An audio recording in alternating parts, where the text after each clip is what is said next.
Famous story channel में आपका स्वागत है।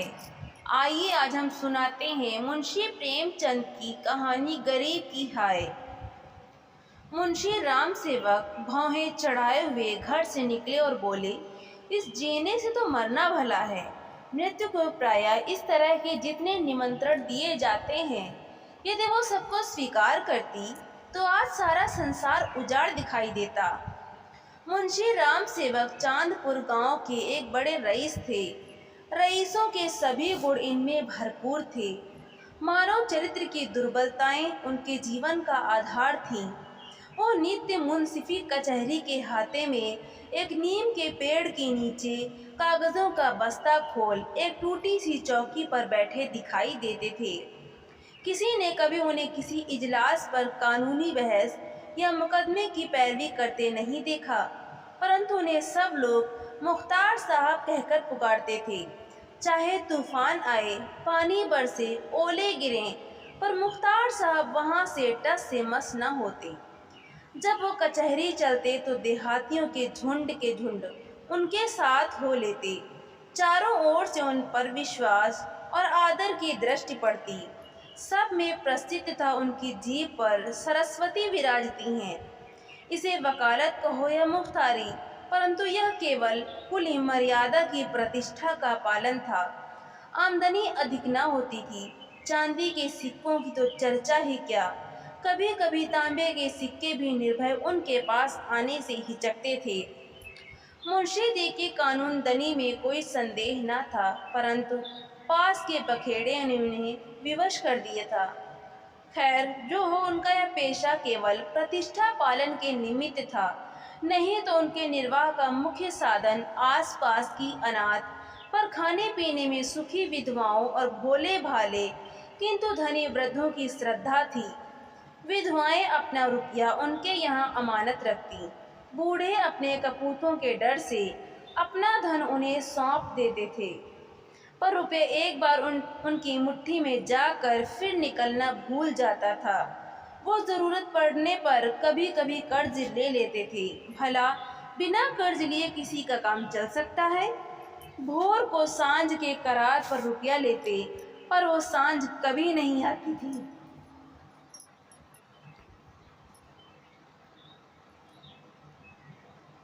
सारांश, मुंशी जी कर्ज लेकर देना सीखे नहीं थे, यह उनकी कुल प्रथा थी। यही सब मामले बहुधा मुंशी जी के सुख चैन में विघ्न डालते थे।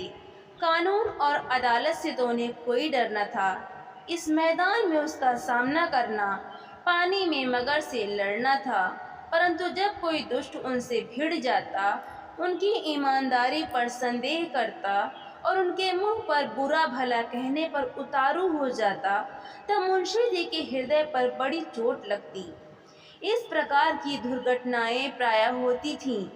हर जगह ऐसे ओछे लोग रहते हैं जिन्हें दूसरों को नीचा दिखाने में ही आनंद आता है।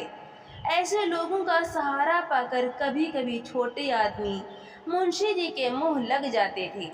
नहीं तो एक कुंजड़िन की इतनी मजाल नहीं थी कि आंगन में जाकर उन्हें बुरा भला कहे।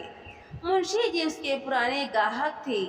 बरसों तक उससे साग भाजी ली थी। यदि दाम ना दिया जाए तो कुंजड़िन को संतोष करना चाहिए था। दाम जल्दी या देर से मिल ही जाते, परंतु वह मुंह फट कुंजड़िन 2 ही बरसों में घबरा गई और उसने कुछ आने पैसों के लिए एक प्रतिष्ठित आदमी का पानी उतार लिया। झुंझलाकर मुंशी जी अपने को मृत्यु का कलेवा बनाने पर उतारू हो गए, तो इसमें उनका कुछ दोष न था।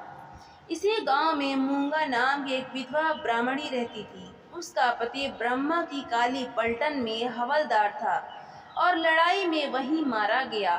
सरकार की ओर से उसके अच्छे कामों के बदले मूंगा को 500 रुपये मिले थे।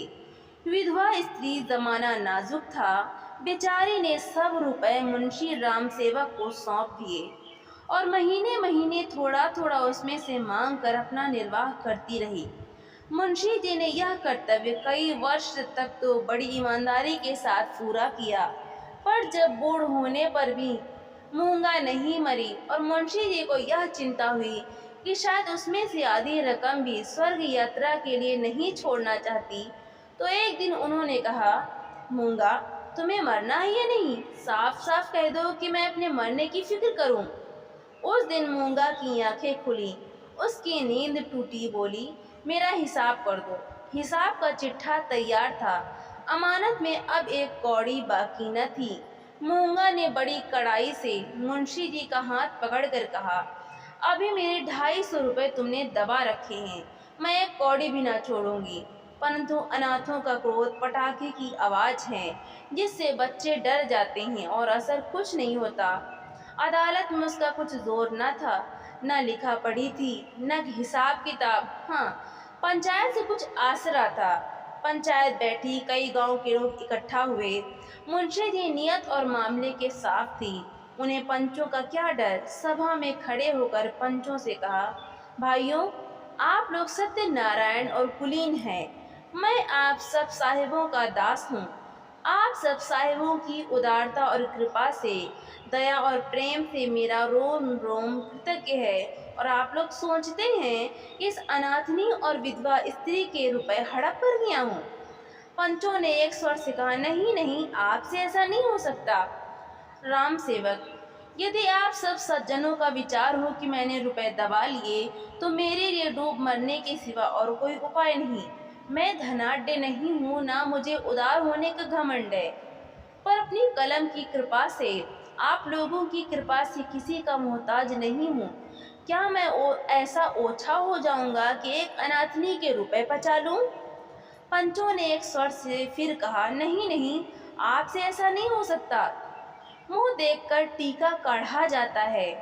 पंचों ने मुंशी जी को छोड़ दिया। पंचायत उठ गई। मूंगा ने आह भरकर संतोष किया और मन में कहा, अच्छा अच्छा, यहाँ ना मिला तो ना सही, वहाँ कहाँ जाएगा। अब कोई मूंगा का दुख सुनने वाला और सहायक न था। दरिद्रता से जो कुछ दुख भोगने पड़ते हैं, वो सब उसे झेलने पड़े। वो शरीर से पुष्ट थी, चाहती तो परिश्रम कर सकती थी, पर जिस दिन पंचायत पूरी हुई, उसी दिन उसने काम ना करने की कसम खा ली। अब उसे रात दिन रुपयों की रट लगी रहती।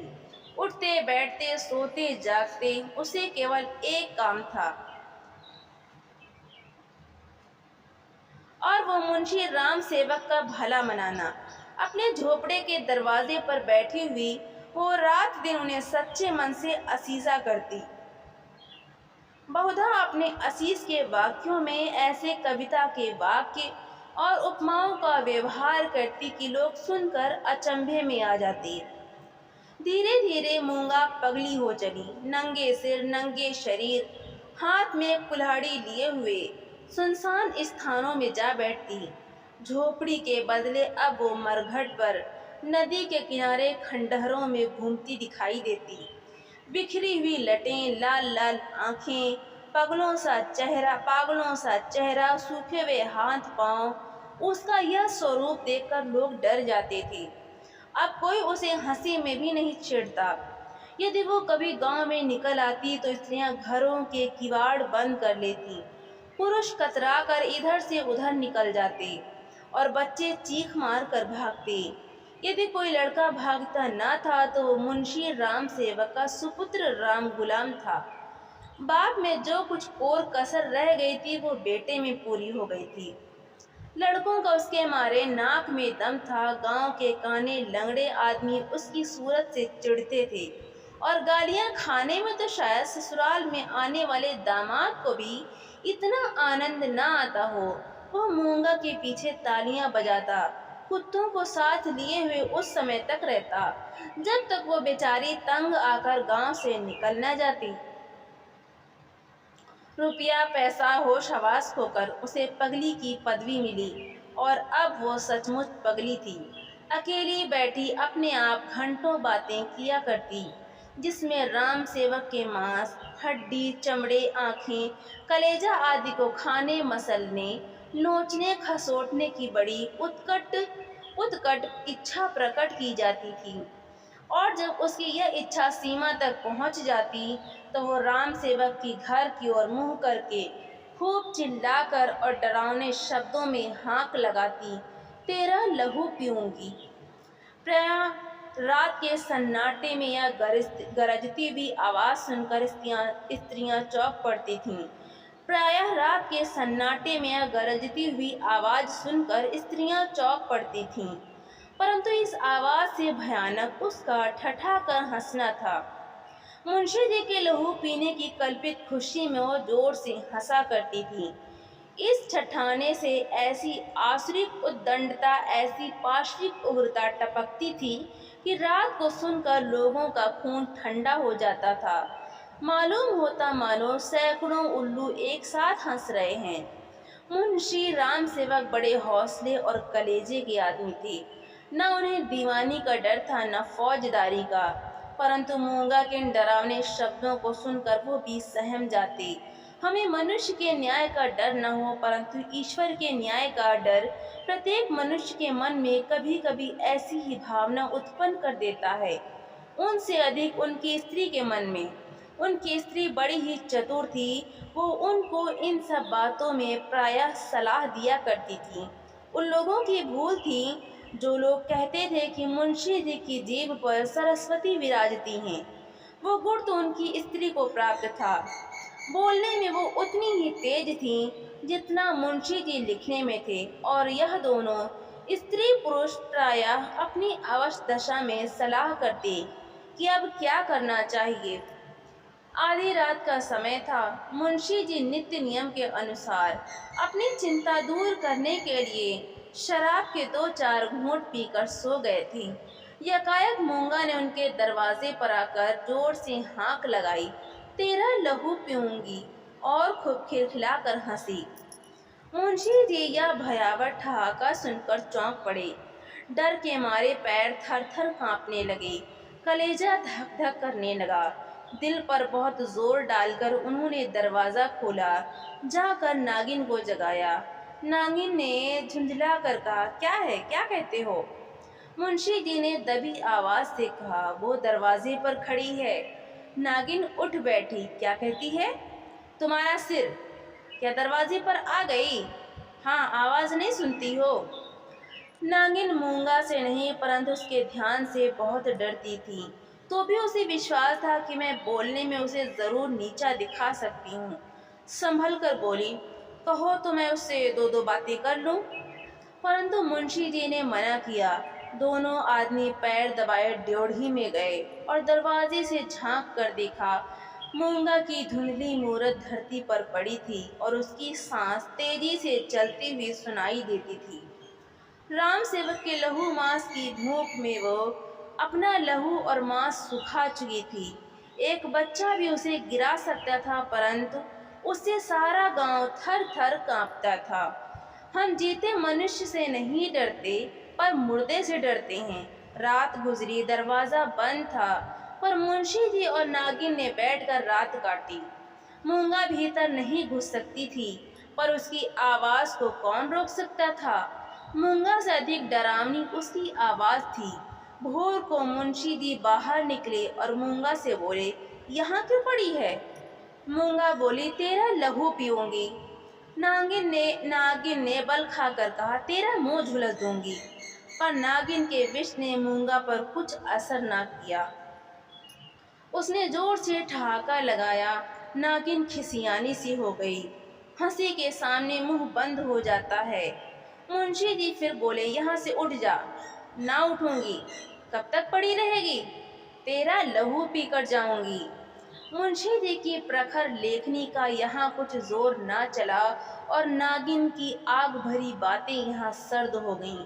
दोनों घर में जाकर सलाह करने लगे, यह बला कैसे टलेगी, इस आपत्ति से कैसे छुटकारा होगा। देवी आती है तो बकरे का खून पीकर चली जाती है, पर यह डाइन मनुष्य का खून पीने पर आई है। वो खून जिसका अगर एक बूंद भी कलम बनाने के समय निकल पड़ती थी तो अठवारों और महीनों सारे कुंबे को अफसोस रहता, और यह घटना गांव में घर घर फैल जाती। क्या वही लहू पीकर मूंगा का सूखा शरीर हरा हो जाएगा? गांव में यह चर्चा फैल गई। मूंगा मुंशी जी के दरवाजे पर धरना दिए बैठी है। मुंशी जी के आगमन में गांव वालों को बड़ा मजा आता था। देखते देखते सैकड़ों आदमियों की भीड़ लग गई। इस दरवाजे पर कभी कभी भीड़ लगी रहती थी। यह भीड़ राम गुलाम को पसंद न थी। मूंगा पर उसे ऐसा क्रोध आ रहा था कि यदि उसका वश चलता तो वह इसे कुएं में ढकेल देता। देखते देखते सैकड़ों आदमियों की भीड़ लग गई। इस दरवाजे पर कभी कभी भीड़ लगी रहती थी। यह भीड़ राम गुलाम को पसंद न थी। मूंगा पर उसे ऐसा क्रोध आ रहा था कि यदि उसका वश चलता तो वह इसे कुएं में ढकेल देता। इस तरह का विचार उठते ही राम गुलाम के मन में गुदगुदी समा गई और वो बड़ी कठिनता से अपनी हंसी रोक सका। आहा, वो कुएं में गिरती तो क्या मजे की बात होती, परंतु यह चुड़ैल यहाँ से टलती ही नहीं, क्या करूं? मुंशी जी के घर में एक गाय थी जिसे खाली दाना और भूसा तो खूब खिलाया जाता, पर उसका ढांचा पुष्ट होता जाता था। राम गुलाम ने उसी गाय का गोबर एक हांडी में घोला और सब का सब बेचारी मूंगा पर उंडेल दिया। उसके थोड़े बहुत छींटे दर्शकों पर भी डाल दिए। बेचारी मूंगा लदफद हो गई और लोग भाग खड़े हुए। कहने लगे, यह मुंशी राम गुलाम का दरवाजा है, यहाँ इसी प्रकार का शिष्टाचार किया जाता है। जल्द भाग चलो, नहीं तो अब इससे भी बढ़कर खातिर की जाएगी। इधर भीड़ कम हुई, उधर राम गुलाम घर में जाकर खूब हंसा और खूब तालियां बजाईं। मुंशी जी ने व्यर्थ की भीड़ को ऐसे सहज में और ऐसे सुंदर रूप से हटा देने के उपाय पर अपने सुशील लड़के की पीठ ठोंकी। सब लोग तो चंपत हो गए, पर बेचारी मूंगा ज्यों की त्यों बैठी रह गई। दोपहर हुई, मूंगा ने कुछ नहीं खाया। सांझ हुई, हजार कहने सुनने से भी खाना नहीं खाया। गांव के चौधरी ने बड़ी खुशामद की, यहाँ तक कि मुंशी जी ने हाथ तक जोड़े, पर देवी प्रसन्न न हुई। निदान मुंशी जी उठकर भीतर चले गए। वो कहते थे कि रूठने वाले को भूख आप ही मना लिया करती है। मूंगा ने यह रात भी बिना दाना पानी के काट दी। लाला जी और ललाइन ने आज फिर जाग जाग कर भोर किया। आज मूंगा की गरज और हंसी बहुत कम सुनाई पड़ती थी। घर वालों ने समझा बला टली। सवेरा होते ही जो दरवाजा खोल कर देखा तो वो अचेत पड़ी थी। मुंह पर मक्खियां भिनभिना रही हैं और उसके प्राण पखेरु उड़ चुके हैं। वो इस दरवाजे पर मरने ही आई थी। जिसने उसके जीवन की जमा पूंजी हर ली थी, उसी को अपनी जान भी सौंप दी। अपने शरीर की मिट्टी तक उसको भेंट कर दी। धन से मनुष्य को कितना प्रेम होता है। धन अपनी जान से भी ज्यादा प्यारा होता है, विशेषकर बुढ़ापे में। ऋण चुकाने के दिन ज्यों-ज्यों पास आते जाते हैं, त्यों-त्यों उसका ब्याज बढ़ता जाता है। यह कहना यहाँ व्यर्थ है कि गांव में इस घटना से कैसी हलचल मची और मुंशी राम सेवक कैसे अपमानित हुए। एक छोटे से गांव में ऐसी असाधारण घटना होने पर जितनी हलचल हो सकती, उससे अधिक ही हुई। मुंशी जी का अपमान जितना होना चाहिए था, उससे बाल बराबर भी कम न हुआ। उनका बचा खुचा पानी भी इस घटना से चला गया। अब गांव का चमार भी उनके हाथ का पानी पीने का, उन्हें छूने का रवादार न था। यदि किसी घर से कोई गाय खूंटे पर मर जाती है तो वो आदमी महीनों द्वार द्वार भी मांगता फिरता है। न नाई उसकी हजामत बनावे, न कहार उसका पानी भरे, न कोई उसे छुए। यह गोहत्या का प्रायश्चित था। ब्रह्म हत्या का दंड तो इससे भी कड़ा है और इसमें अपमान भी बहुत है। मूंगा यह जानती थी और इसीलिए इस दरवाजे पर आकर मरी थी। वो जानती थी मैं जीते जी तो कुछ नहीं कर सकती, मर कर उससे बहुत कुछ कर सकती हूँ। गोबर का उपला जब जलकर खाक हो जाता है तब साधु संत उसे माथे पर चढ़ाते हैं। पत्थर का ढेला आग में जलाकर आग से अधिक तीखा और मारक होता है। मुंशी राम सेवक कानूनदां थे। कानून ने उन पर कोई दोष नहीं लगाया था। मूंगा किसी कानूनी दफा के अनुसार नहीं मरी थी। ताजी रात हिंद में उसका कोई उदाहरण नहीं मिलता था। इसलिए जो लोग उनसे प्रायश्चित करवाना चाहते थे, उनकी भारी भूल थी। कुछ हर्ज नहीं, कहार पानी ना भरे ना सही, वो पानी भर लेंगे। अपना काम आप करने में भला लाज है क्या? बला से नाई बाल ना बनावेगा, हजामत बनाने का काम ही क्या है। दाढ़ी बहुत सुंदर वस्तु है, दाढ़ी मर्द की शोभा और श्रृंगार है। और जो फिर बालों से ऐसी घिन होगी तो एक एक आने में तो अस्तुरे मिलते हैं। धोबी कपड़े ना धोएगा इसकी भी कुछ परवाह नहीं। साबुन तो गली गली कौड़ियों के मुंह लाता है। एक बट्टी साबुन में दर्जनों कपड़े ऐसे साफ हो जाते हैं जैसे बगुले के पर। धोबी क्या खाकर ऐसा साफ कपड़ा धोएगा। पत्थर पर पटक पटक कर कपड़ों का लत्ता निकाल लेता है। आप पहने, दूसरों को भाड़े पर पहनाए, भट्टी में चढ़ाए, रेह में भिगोए, कपड़ों की तो दुर्गति कर डालता है। जब ही तो कुर्ते 2-3 साल से अधिक नहीं चलते, नहीं तो दादा हर 5वें बरस 2-3 अचकन और 2 कुर्ते बनवाया करते थे। मुंशी राम सेवक और उनकी स्त्री ने दिन भर तो यूं ही कहकर अपने मन को समझाया। सांझ होते ही उनकी तर्कनाएं शिथिल हो गईं। अब उनके मन पर भय ने चढ़ाई की। जैसे तैसे रात बीतती थी, भय भी बढ़ता जाता था। बाहर का दरवाजा भूल से खुला रह गया था, पर किसी की हिम्मत ना पड़ती थी कि जाकर बंद तो कर आए। निदान नागिन ने हाथ में दिया लिया, मुंशी जी ने कुल्हाड़ा, राम गुलाम ने गणासा। इस ढंग से तीनों आदमी चौंकते हिचकते दरवाजे पर आए। यहाँ मुंशी जी ने बहादुरी से काम लिया। उन्होंने निधड़क दरवाजे से बाहर निकलने की कोशिश की। कांपते हुए पर ऊंची आवाज में नागिन से बोले, तुम व्यर्थ डरती हो, क्या यहाँ बैठी है। और उनके प्यारी नागिन ने उन्हें अंदर खींच लिया और झुंझला कर बोली, तुम्हारा यही लड़कपन तो अच्छा नहीं। यह दंगा जीत कर तीनों आदमी रसोई के कमरे में आए और खाना पकने लगा, परंतु मूंगा उनकी आंखों में घुसी हुई थी। अपनी परछाई को देखकर मूंगा का भय होता था। अंधेरे कोने में मूंगा बैठी मालूम होती थी। वही हड्डियों का ढांचा, वही बिखरे हुए बाल, वही पागलपन, वही डरावनी आंख। मूंगा का नख शिक दिखाई देता था। इसी कोठरी में आटे दाल के कई मटके रखे हुए थे। वहाँ कुछ पुराने चिथड़े भी पड़े हुए थे। एक चूहे को भूख ने बेचैन किया। मटकों ने कभी अनाज की सूरत न देखी थी, पर सारे गांव में मशहूर था कि इस घर के चूहे गजब के डाकू हैं।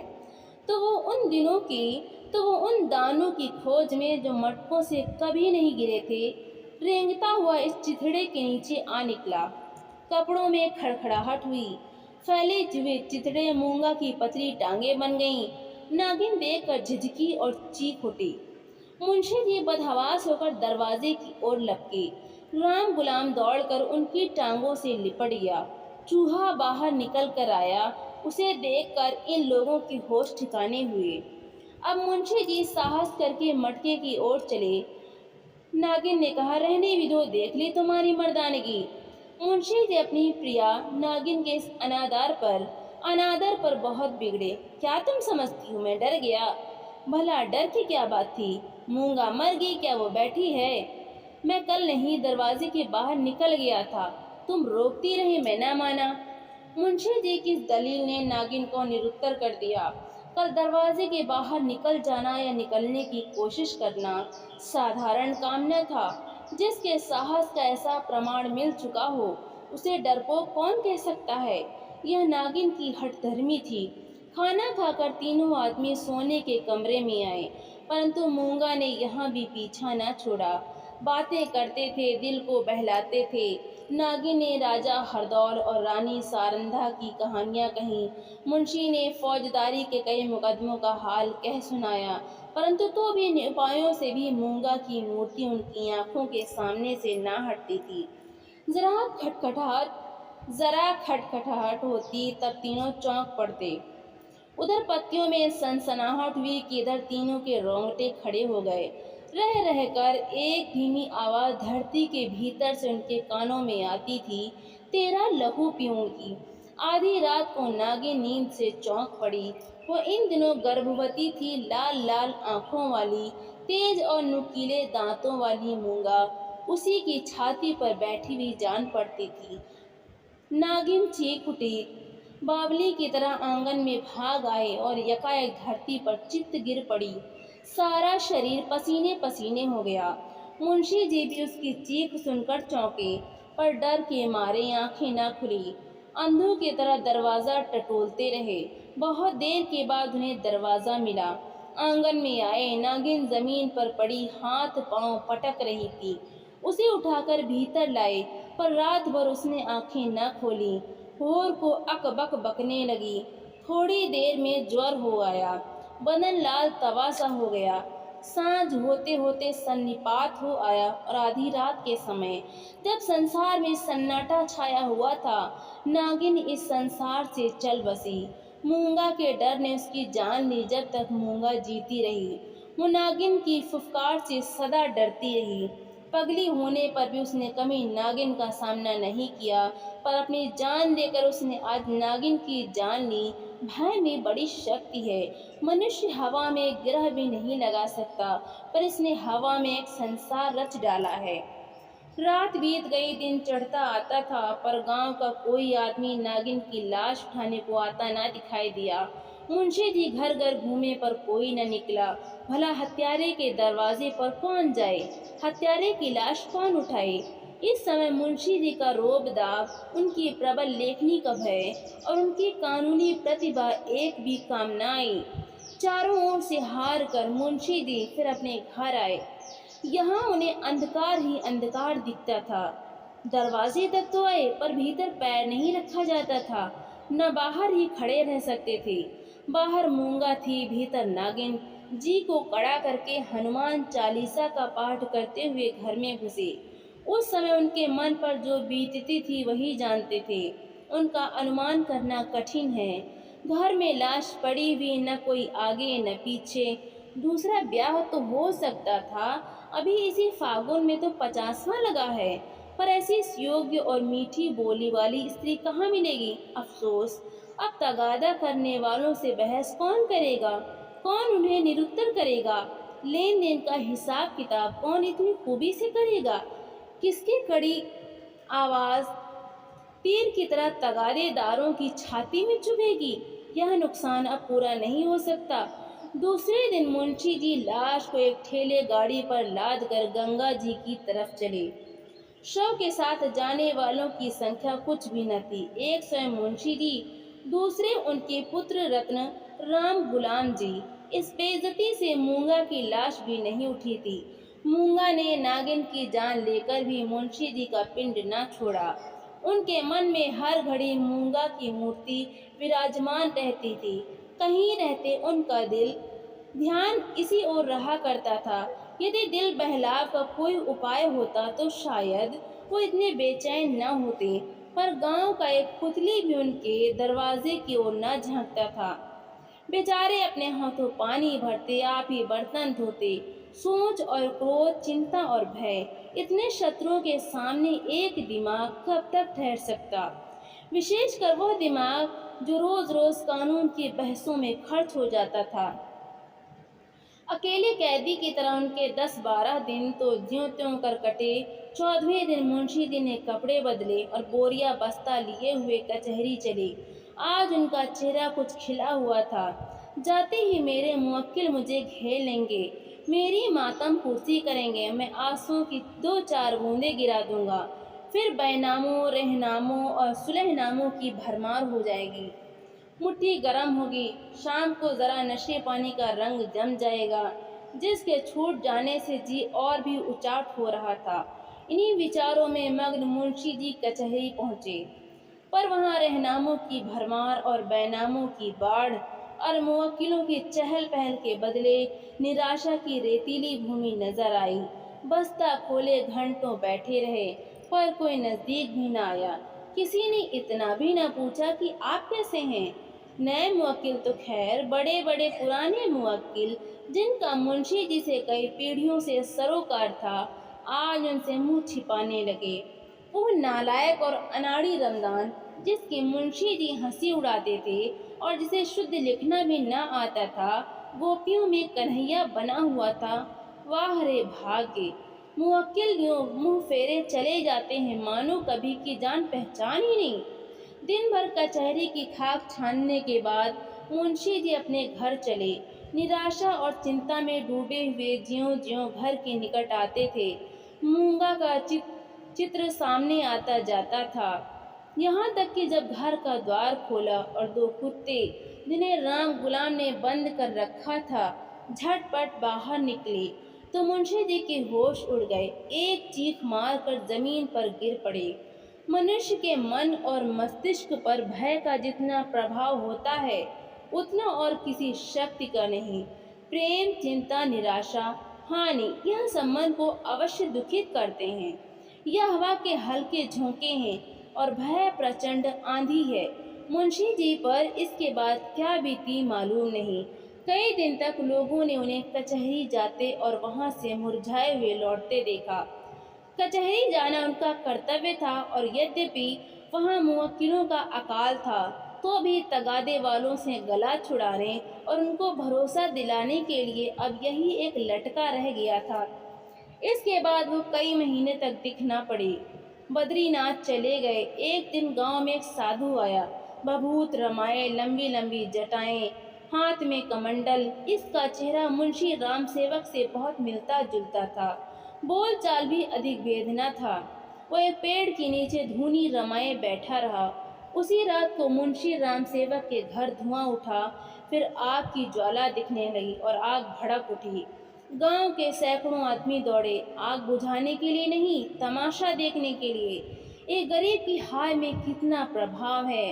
राम गुलाम मुंशी जी के गायब हो जाने पर अपने मामा के यहाँ चला गया और वहाँ कुछ दिनों रहा, पर वहाँ उसकी चाल ढाल किसी को पसंद न आई।